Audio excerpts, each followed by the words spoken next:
Hello friends, good evening and welcome to my channel तैयारी जीत की। तो चलिए कंटिन्यू करते हैं उत्तर प्रदेश लेखपाल के लिए और उत्तर प्रदेश पुलिस की जो भर्ती निकली है हमारी एसआई और कांस्टेबल के लिए। ठीक है, उसके लिए हम हिंदी का क्रैश कोर्स कर रहे हैं और अभी हम फ़िलहाल प्रीवियस ईयर के जो क्वेश्चंस हैं सारे सेट लगा रहे हैं। हमने 7 सेट लगा चुके हैं, 8वां सेट हमारा ये आ गया है। तो आज हम 8वां सेट करेंगे और उत्तर प्रदेश में जितने भी एग्ज़ाम होते हैं जिसमें हिंदी आती है, ठीक है, जिसमें हिंदी आती है सभी के लिए, सभी एग्ज़ाम के लिए मोस्ट इंपॉर्टेंट है। इसलिए आप ये वीडियो पूरी देखना दोस्तों, एंड तक देखना। और आपने 30 लगभग 30 क्वेश्चन होंगे, लगभग नहीं पूरे 30 क्वेश्चन है। आपको चेक करना है कि आपके 30 में से कितने मार्क्स आते हैं या आपकी तैयारी कितनी हो गई है। क्लियर? बाद में आप मुझे कमेंट करना लास्ट में वीडियो में, तो फिर मैं आपका नाम भी अनाउंस कर दूंगा नेक्स्ट वीडियो में जिसके अच्छे नंबर आए होंगे। ठीक है, फर्स्ट 3% के। चलिए तो शुरू करते हैं। शुरू करने से पहले चैनल को लाइक शेयर सब्सक्राइब करना बिल्कुल ना भूलें और बेल आइकन का बटन जरूर दबा दें ताकि टाइम टू टाइम आपको मेरे द्वारा बनाई गई वीडियो का नोटिफिकेशन मिलता रहे। क्लियर? चलिए तो बढ़ते हैं क्वेश्चन पे हम।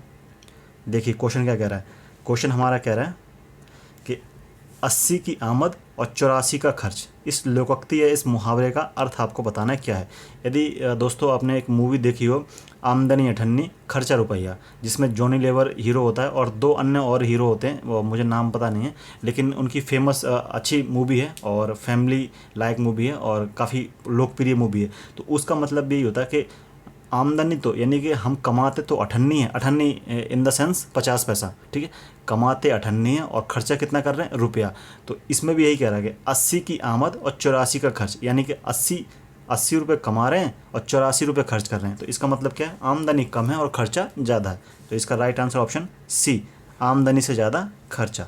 क्लियर? आमदनी से ज़्यादा खर्चा। ओके, चलिए नेक्स्ट देखें। नेक्स्ट क्या कह रहा है। नेक्स्ट कह रहा है कि निम्न पंक्ति में से रस पहचानना है। आपको रस पहचानना है कि इसमें से कौन सा रस है। कहत नटत रीझत खींचत मिलत लिखत लजियात भरे भौन में करत है नैनन ही बसे बात। ठीक है, तो ये जो पंक्ति मैंने पढ़ी है इसमें आपको बताना है कि कौन सा रस है। तो ऑप्शन ए संयोग रस, ऑप्शन बी करुण, ऑप्शन सी हास्य और ऑप्शन डी रौद्र। तो 7वें का आपका राइट ऑप्शन ए सही है दोस्तों, संयोग श्रृंगार।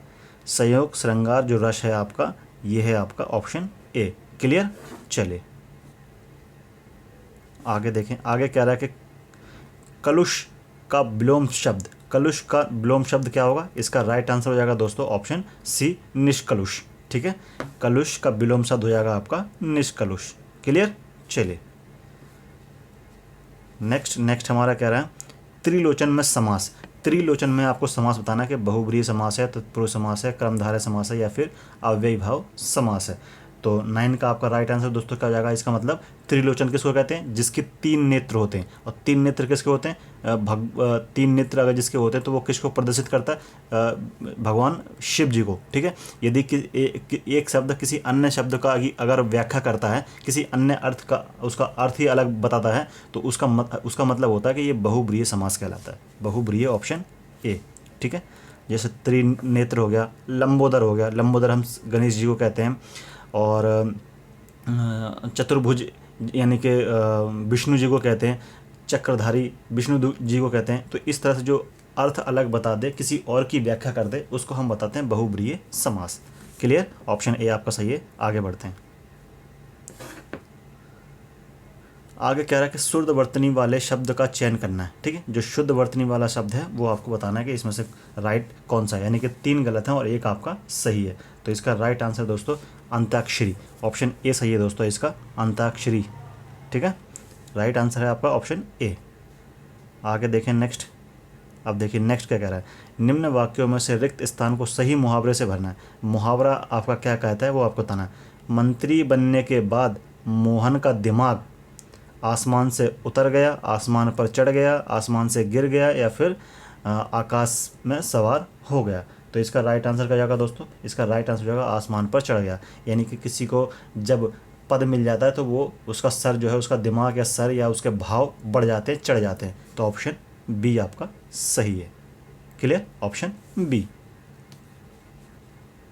नेक्स्ट, अनेक शब्दों के लिए एक शब्द का चयन करना है। लंबे केशों वाली नारी, जिसके लंबे केश होते हैं उसको हम क्या कहते हैं, केशनी कहते हैं, दीर्घ केश कहते हैं, लूजमती कहते हैं, इनमें से कोई नहीं। तो आपका 12 का राइट आंसर ऑप्शन ए सही है दोस्तों, केशनी। जिसके लंबे केश यानी कि बाल होते हैं उसको हम केशनी कहते हैं, ठीक है। केश किसको कहते हैं दोस्तों? बालों को कहते हैं, बालों को कहते हैं हम केस। क्लियर? चले आगे देखें। अभिभार्व शब्द का विलोम शब्द होगा, इसका विलोम आपको बताना है कि इसका राइट आंसर क्या होगा विलोम में, ठीक है। Option A B C D में से आपको बताना है कि राइट आंसर क्या होगा। तो इसका राइट आंसर है ऑप्शन डी दोस्तों, तिरोभाव। तिरोभाव इसका राइट आंसर है, ऑप्शन डी। अभिभार्व का क्या होगा? तिरोभाव। चलिए नेक्स्ट देखें क्वेश्चन नंबर 14। जितने भी आपके मार्क्स आए फटाफट आपको बता देना कि एकदम सही बताना है, और गलत बताने की जरूरत नहीं दोस्तों, कि गलत बताओगे तो आप अपने आप को धोखे में रखोगे। अगर सही बताओगे और सही बताने के बाद फिर अपने आप को सोचेंगे कि आप कहाँ पर कितनी तैयारी हो रही है, आपको और कितनी करने की ज़रूरत है, उसी हिसाब से फिर आप आगे तैयारी कर सकते हैं। तो एकदम सही जवाब बताना दोस्तों कितने आपके मार्क्स आए हैं, और सारी की सारी वीडियो देखना है प्रीवियस ईयर के जो क्वेश्चन होते हैं लगभग आपके 7 से लेकर 8 क्वेश्चन, लगभग अगर कंटिन्यू में ले लें तो 10 क्वेश्चन, 25 का होगा तो 10 क्वेश्चन आपके प्रीवियस ईयर के सिंपली सीधे उठा देते हैं, कोई चेंज नहीं करते, कोई चेंजेस नहीं होता, डायरेक्ट सीधा उठा लेते हैं। और आप ये सारी गलती कर देते हैं क्योंकि आप प्रीवियस ईयर नहीं लगाते और सिर्फ टॉपिक पढ़ते क्योंकि क्वेश्चन की भी प्रैक्टिस करनी होती है दोस्तों। जब तक आप क्वेश्चन की प्रैक्टिस नहीं करेंगे तो आपको कैसे पता चलेगा कि हाँ मुझे ये टॉपिक क्लियर हो गया। इसलिए क्वेश्चन की प्रैक्टिस करना बहुत जरूरी है, ठीक है दोस्तों। चलिए तो बढ़ते हैं हम अपने क्वेश्चन की तरफ। कह रहा है कि निम्न में से कर्ता मैं एक वचन का बहुवचन है, ठीक है। जो मैं हमें दिया गया ये कर्ता, ठीक है, इसका बहुवचन आपको बताना है कौन सा है। तो इसका राइट आंसर हो जाएगा दोस्तों हम हो जाएगा ऑप्शन डी। मैं का क्या हो जाएगा? हम हो जाएगा इसका बहुवचन। आगे देखें, आगे देखिए आगे क्या कह रहा है। आगे कह रहा है कि अनेक शब्दों के लिए एक शब्द का चयन करना। फिर से आ गया, जहाँ खाना मुफ्त में मिलता है उसे हम क्या कहते हैं? भंडार कहते हैं, लंगर कहते हैं, खुराक कहते हैं, या फिर राशन कहते हैं। तो 15 का आपको पता होगा दोस्तों, जैसे अगर नॉर्मल भाषा में हम बोलते हैं भंडारा, ठीक है, भंडारा। जहाँ पे भंडारा, तो यहाँ पे भंडारा का तो इस्तेमाल नहीं किया गया, भंडार। और भंडार किसको कहते हैं? अगर कोई चीज़ हम इकट्ठा कर रहे हैं, भंडार कर रहे हैं, तो उसको कहते हैं भंडार, यानी कि इकट्ठे करने को कहते हैं भंडार। खुराक कहते हैं कि जैसे अगर खुराक की बात करें तो मेरी खुराक है 4 रोटी की, ठीक है। मैं क्या करता हूँ? सुबह 4 रोटी खाता हूँ और शाम को 8 रोटी खाता हूँ, तो मेरी पूरे दिन की खुराक कितनी हो गई? 12 रोटी की। तो खुराक हो गई एक तरह से नियमित रूप से खाने वाली कोई भी एक चीज़, ठीक है। और राशन के लिए तो आप जानते ही हैं। तो एक लंगर शब्द दोस्तों ये है आपका पंजाबी लोग, सरदार लोग ज़्यादा इसका इस्तेमाल करते हैं, और उन्हीं के लिए बोला जाता है लंगर, ठीक है। तो गुरुद्वारे में जो भोज कराया जाता है फ्री वाला, यानी कि जो अन्य व्यक्तियों को कराया जाता है, तो उसको हम लंगर कहते हैं। और लंगर का ही मतलब होता है जहाँ पे मुफ्त में खाना मिलता है, उसे हम लंगर कहते हैं। ऑप्शन बी आपका एकदम सही है। आगे बढ़ें। आगे बढ़ने पे कह रहा है कि इनमें से एक शब्द तत्सम है, ठीक है, तत्सम है वो बताना है। कोई एक शब्द इसमें तत्सम है। पीपल है, पोखर है, पकवान है, या फिर खाप है, पाक है। तो इसका राइट आंसर क्या जाएगा दोस्तों? 16 का आपका सी आंसर सही है, पकवान, पकवन्न, ठीक है, ऑप्शन सी। आगे बढ़ते हैं। आगे देखिए, आगे कह रहा है कि बाल समय रवि भक्ष लियो तब तीनहु लोक भयो अंधियारो। ये जो लाइन है आपकी हनुमान लीला जो है आपकी, जो हनुमान की जो कथा, उस कथा कह रहा हूँ सॉरी, चालीसा, हनुमान चालीसा, उसमें से ली गई है। बाल समय रवि रक्ष लियो तब तीनों लोग भयो अंधियारो, ठीक है दोस्तों, उसमें से ली गई। इस पंक्ति में आपको छंद बताना है कि कौन सा छंद है। उल्लाला है, या फिर गीतिका है, या फिर चौपाई है, या फिर छप्प है। तो इसका राइट आंसर क्या जाएगा? इसका राइट आंसर ऑप्शन सी सही है दोस्तों, चौपाई है। क्या है ये? चौपाई, ठीक है। कपि संकट मोचन नाम तिहारो, ठीक है।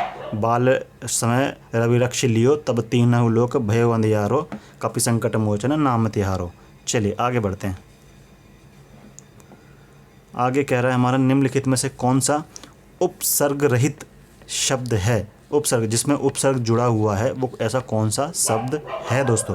तो 18 का आपका राइट आंसर ऑप्शन ए सही है, सुरेश। सुरेश में आपका उपसर्ग जुड़ा हुआ है पहले से, ठीक है। सु जवां रेस, सुरेश। आगे बढ़ें फिर। आगे कह रहा है कि मनौती में कौन सा प्रत्यय है? अब प्रत्यय बताना है आपका, औती है, ती है, आती है, या फिर ई है। तो 19 का आपका राइट आंसर ऑप्शन ए सही है, औती, ठीक है। मन जमा में औती, मन जमा में औती यानी कि मनौती, ठीक है दोस्तों। चलिए जमा में आगे बढ़ते हैं, ऑप्शन ए इसका सही है। राजपुरुष में समास, तो राजपुरुष में कौन सा समास इस्तेमाल किया गया? कर्मधारय, द्विगु, तत्पुरुष या फिर द्वंद्व समास। तो 20 का राइट आंसर ऑप्शन सी सही है दोस्तों। कौन सा सही है? सी सही है आपका, तत्पुरुष समास। राजपुरुष में आपका कौन सा है? तत्पुरुष समास।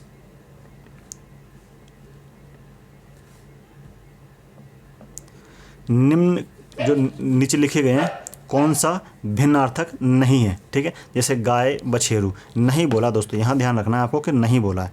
जो निम्न नीचे लिखे गए शब्द हैं उनमें से आपको बताना है कि भिन्नार्थक नहीं है। तो गाय का बछेरू, रोटी की चपाती, प्रसार का प्रचार, उर्दू का फारसी। तो 21 का क्या हो जाएगा दोस्तों? अगर आप देखेंगे तो गाय का बछेरू, प्रचार का प्रसार, उर्दू का फारसी और रोटी की चपाती, ये बी जो आपका है ये आपका थोड़ा सा भिन्न नहीं है, क्योंकि हम यही बोलते हैं ज़्यादातर आम चाल भाषा में, रोटी चपाती, ठीक है। तो बी इसका राइट आंसर है। रोटी और चपाती सेम ही शब्द है, मीनिंग इसका सेम है। द्विज के अर्थ हैं, द्विज के क्या अर्थ हैं? ब्राह्मण, क्षत्रिय, पक्षी, दांत, अंडा, चंद्रमा या ये सभी।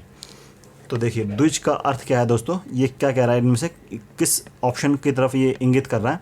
Option A, B, C, D में से आपको बताना है कि द्विज का अर्थ क्या है। तो 22 का ऑप्शन डी सही है दोस्तों, ये सभी के सभी, यानी कि ब्राह्मण, क्षत्रिय और पक्षी, दांत, अंडा, चंद्रमा, ये सभी के सभी, ऑप्शन डी। आगे बढ़ें।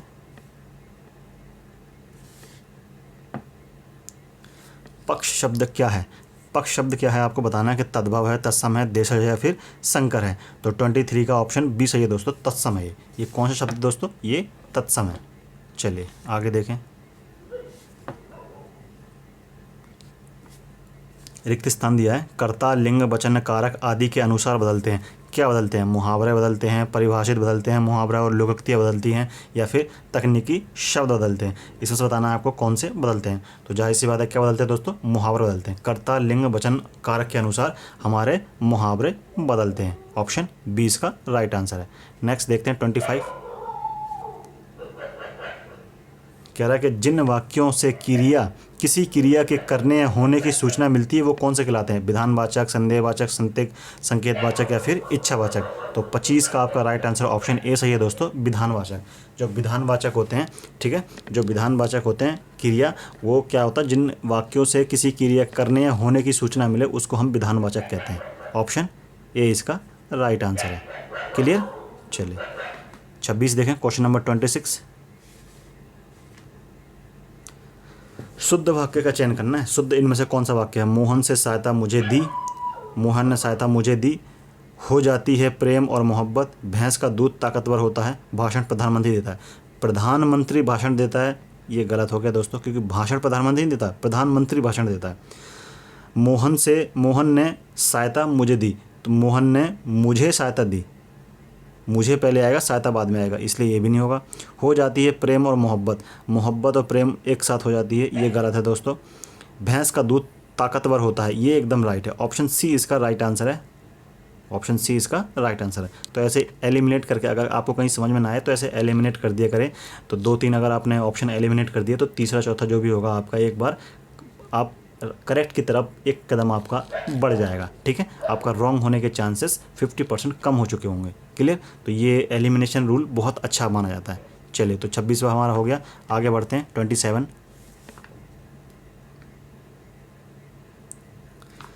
कह रहा है कि जो रिक्त स्थान है, वाक्य में से एक से अधिक उपवाक्य का मिश्रण होता है, इसमें से एक प्रधान उपवाक्य होता है और शेष वाक्य आश्रित होता है, तो उसको हम क्या कहेंगे? साधारण बोलेंगे, संयुक्त बोलेंगे, मिश्रित बोलेंगे या इनमें से कोई नहीं बोलेंगे।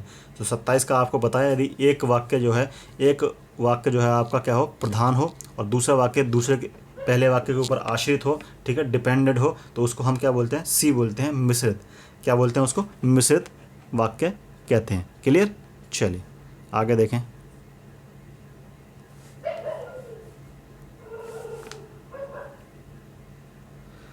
मुहावरा आ गया आपका, आटे दाल का भाव मालूम होना। तो मुहावरे का आशय यानी कि अर्थ बताना है। आकस्मिक आपत्ति का आ जाना, जोखिम उठाना, सांसारिक कष्टों का अनुभव होना या हिम्मत टूट जाना। तो 28 का आपका राइट आंसर ऑप्शन सी सही है दोस्तों, सांसारिक कष्टों का अनुभव होना। यानी कि आटे दाल का भाव जब हम बोलते हैं ना कि जैसे अगर मैं एक ऐसे एग्जांपल देना चाहूँ आपको, जैसे अगर माता पिता का लड़का है और उसकी उम्र लगभग 26-30 साल हो गई है और अभी वो काम पे नहीं जाता है, अभी वो माता पिता की कमाई पर जी रहा है और माता पिता उसे कहते हैं कि बेटा काम कर ले, काम कर ले, काम कर ले कहीं जाके काम, तो वो काम नहीं करता। तो उसके माता पिता क्या कहते हैं कि अभी इसे आटे दाल का भाव मालूम नहीं है, ठीक है, यानी कि उसे अभी संसारिक कष्टों का अनुभव नहीं है, अभी ये हमारे ही पैसों पे जी रहा है। तो एक तरह से ये मैंने आपको एग्जाम्पल दिया है, इस तरह से ये मुहावरा भी आपका बनता है एकदम करेक्ट। तो आटे दाल का भाव मालूम होना यानी कि संसारिक कष्टों का अनुभव होना, ठीक है। चलिए, जिसे आटे दाल का भाव मालूम होता है तो उसे पता होता है कि संसार में कैसे कैसे कष्ट हैं, कैसे किस किस प्रकार के लोग हैं, ठीक है, किस किस प्रकार का अनुभव मिलता है। लेकिन जिसको आटे दाल का भाव ही नहीं पता तो वो क्या जानेगा कि संसार में क्या दुख है, क्या चल रहा है। तो इसका राइट आंसर ऑप्शन सी है। ओके दोस्तों, चलिए 29 देखें। 29 क्या कह रहा है?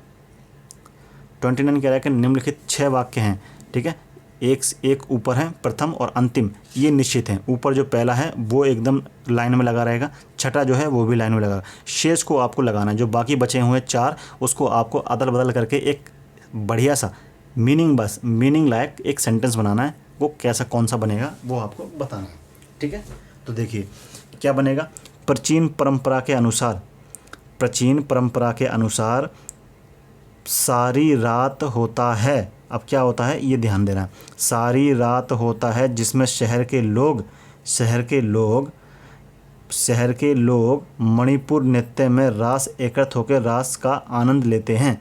तो इसका राइट आंसर ऑप्शन ए सही है दोस्तों। अगर आप पहले किसको लगाएं, प्राचीन परंपरा के अनुसार मणिपुर नृत्य में, यानी कि पहले नंबर पे तो ये है ही दिया हुआ है यहाँ पे पहला, ठीक है। उसके बाद आएगा हमारा यानी कि लाएगा हमारा, ठीक है।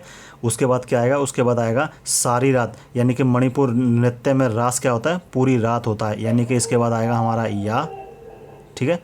उसके बाद आएगा हमारा या, उसके बाद क्या आएगा, उसके बाद आएगा सारी रात होता है जिसमें शहर के लोग, उसके बाद आएगा हमारा रा, शहर के लोग एकत्र होकर रास का आनंद लेते हैं, यानी कि ये आएगा लास्ट में, ठीक है। तो मैं नंबर दे दूं तो ज़्यादा अच्छा रहेगा, है कि नहीं। ये हो गया आपका पहला, ये हो जाएगा आपका दूसरा, ये हो जाएगा आपका तीसरा, ये हो जाएगा आपका चौथा, यानी कि ला या रा बा ऑप्शन ए मैच कर रहा है दोस्तों। यदि आप मैच करेंगे तो आपका एकदम मैच हो जाएगा, ठीक है, क्लियर। चलिए ऑप्शन ए आपका राइट आंसर है। मीनिंगफुल एक सेंटेंस बनाना है। चलिए, हाथ के पर्यायवाची शब्द आपको बताने कौन सा है। तो हाथी है, हाथी तो हाथ का नहीं होता, इसको सीधा कैंसिल ही कर दो। भानु रवि दिनकर, दिनकर तो दिन का होता है, ठीक है, नहीं हाथ का नहीं हो सकता, हटा दो। खुशबू नहीं होता दोस्तों, इसको हटा दो। हस्त कर्ण पाणी, यानी कि हस्त तो हमने पढ़ा है, हस्त हो या हाथ हो एक ही बात है, तो ऑप्शन सी। वैसे भी 3 हमारे इनकरेक्ट हो गए तो एक हमारा राइट होना ही होना है, ऑप्शन सी आपका राइट आंसर है। इस तरह से भी आप कर सकते हैं, इसको बोलते हैं एलिमिनेशन रूल। गंगोदक का संधि विच्छेद करना है आपको, गंगोदक का क्या करना है दोस्तों, संधि विच्छेद करना है। तो आपको क्या इसका राइट आंसर हो जाएगा ऑप्शन सी, गंगा जमा में उदय। ऑप्शन सी हो जाएगा आपका गंगा जमा में उदय, क्लियर। चलिए निम्न पंक्तियों में, नेक्स्ट क्वेश्चन कह रहा है निम्न पंक्तियों में कौन सा छंद है। सुनी केवट के बैन, प्रेम लपेटे अटपटे, बिहसे करुणायन, चितही जानकी लखन तन। दोस्तों क्या है कि ये शब्द डेली भाषा में हम इस्तेमाल नहीं करते, तो इसलिए शायद जिस तरह से मुझे बोलना चाहिए, पढ़ना चाहिए, उस तरह से मैं नहीं पढ़ पा रहा हूँ, क्योंकि ये एक छंद है, पंक्तियाँ हैं, तो उसको पंक्ति के रूप में ही पढ़ना चाहिए। पर मुझे क्योंकि मैंने कभी पढ़े नहीं हैं तो इसके लिए मुझे क्षमा करें दोस्तों। बस आपको समझाने के लिए मैं कोशिश कर रहा हूँ। तो आपको सिर्फ ये बताना है कि इसमें से छंद कौन सा है। ये जो आपको पढ़ने में क्या महसूस होता है, बरवे जैसा, सोठा जैसा, दोहा जैसा या फिर चौपाई जैसा। तो इसका राइट आंसर क्या जाएगा, इसका राइट आंसर ऑप्शन बी सही है दोस्तों, सोठा जैसा। सोठा जैसा हमको ये महसूस होता है, तो ऑप्शन बी इसका राइट आंसर। इस पंक्ति को पढ़ने पर हमें सोठा जैसा लगता है।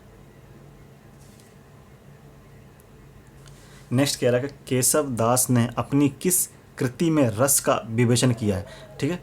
उन्होंने ऐसी कौन सी कृति या रचना की थी जिसमें उसने रस का विवेचन किया, रस उसमें डाले हैं। तो कवि प्रिय, रसिक प्रिय, चंद्र रामचंद्रिका या विज्ञान गीता। तो 33 का बी सही है दोस्तों, रसिक प्रिया।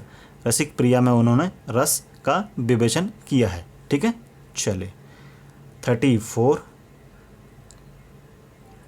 एक क्वेश्चन दोस्तों ऐसा आएगा, आपको इंग्लिश का वर्ड दे देंगे और उसका बताएंगे कि इस इंग्लिश के वर्ड का हिंदी में क्या अर्थ होता है, क्या मीनिंग होता है। एक क्वेश्चन आपको मिलना ही मिलना है, कितनी भी आप जोर लगा लीजिए, कोशिश कर लीजिए, एक क्वेश्चन आपको मिलना है। यदि आपने प्रीवियस ईयर के सारे कर लिए, ठीक है, तो इसका मतलब आपके 50% कंप्लीट हो गए। बचे 50% उसकी मैं आपको प्रैक्टिस करा दूंगा जब हम प्रीवियस ईयर के सारे सेट लगा लेंगे 15-20। उसके बाद हम टॉपिक वाइज करेंगे, तो उसमें हम एक टॉपिक उठा लेंगे जो इस इंग्लिश से हिंदी का अनुवाद होगा, ठीक है। चलिए, तो क्या रहा कि spill the beans, spill the beans का अनुवाद हिंदी में क्या होगा, ये आपको बताना है। तो इसका राइट आंसर दोस्तों ऑप्शन ए सही है, 34 का ए सही है। रहस्य उजागर कर देना ही होता है स्पिल द बीन्स, ठीक है, ऑप्शन ए। क्लियर। चलिए, एक क्वेश्चन आना ही आना है, आप कुछ भी कर लीजिए दोस्तों, और बड़ा इजी होता है यदि आपने थोड़ी सी भी पढ़ी हो, ठीक है। थोड़ी सी भी आप अगर हल्के फुल्के मीनिंग जानते हो इंग्लिश के, तो आप कहीं ना कहीं से जुगाड़ लगाकर कर सकते हैं, ठीक है, एलिमिनेट करके कर सकते हैं। हिमकर और मृगांक पर्यायवाची हैं, किसके हैं ये दोनों जो शब्द इस्तेमाल किए गए हैं क्वेश्चन में, ये किसके पर्यायवाची हैं, हिमालय के, चंद्रमा के, हिमगंगा के या फिर हिम समुद्र के। तो इसका राइट आंसर क्या जाएगा 35 का बी सही है दोस्तों, चंद्रमा का। चंद्रमा के ही हैं दोनों, हिमकर और मृगांक। क्लियर। चलिए 36 इस वीडियो का लास्ट क्वेश्चन। 30 क्वेश्चन 6 से लेकर 36 यानी कि 30 क्वेश्चन हमने कंप्लीट कर लिए हैं। इसके बाद आपको जवाब देना है दोस्तों, कमेंट करना है कि कितने आपके मार्क्स आए हैं, ठीक है। और वीडियो अच्छी लग रही है तो चैनल को लाइक शेयर सब्सक्राइब करते रहो दोस्तों, ठीक है। चमड़ी जाए पर दमड़ी ना जाए, इस लोकोक्ति का अर्थ आपको बताना है। कठोर श्रम करना, बहुत कंजूस होना, सदा गरीबी में रहना या धन को तुच्छ समझना। तो इसका राइट आंसर दोस्तों ऑप्शन बी सही है, जो ज़्यादा कंजूसी दिखाता है उसको कहते हैं, ठीक है। इसका मतलब ये है कि तमड़ी चली जाए लेकिन दमड़ी नहीं जाना चाहिए, ठीक है। इसका अर्थ ये कह रहा था कि कंजूस होना, बहुत कंजूस होना। ऑप्शन बी इसका राइट आंसर है। यहाँ आपके कंप्लीट होते हैं पूरे 30 क्वेश्चन। क्लियर दोस्तों। चलिए, तो नए हमारे मित्र सारे के सारे सब्सक्राइब कर लें, पुराने मित्र हमारे सभी वीडियो को लाइक और शेयर कर दें। क्लियर। चलिए, तो मिलते हैं फिर आपसे नेक्स्ट वीडियो में।